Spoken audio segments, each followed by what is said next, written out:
நல்லா மீன் குழம்பு நல்லா கொச்சி எடுத்து மாங்காவும் நல்லா வெந்துருச்சு. இந்த டைமில் பாருங்கள்,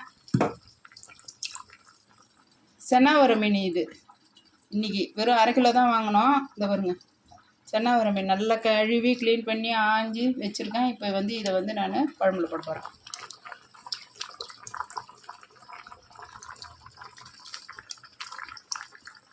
சென்னாவர மீன் வந்து நல்லாயிருக்கும், சங்கரா மீன் மாதிரியே நல்லா டேஸ்ட்டாக இருக்கும் இதுவும் சாப்பிட்றதுக்கு.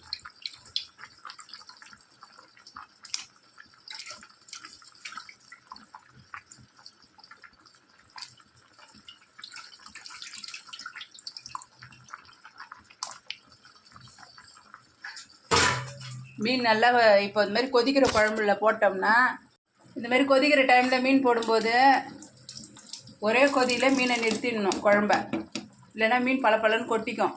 இது ஏன்னா சின்ன மீன் இல்லைங்களா. இப்போ பாருங்கள், இப்போ உடனே ஸ்டவ்வை ஆஃப் பண்ணிட வேண்டியது தான்.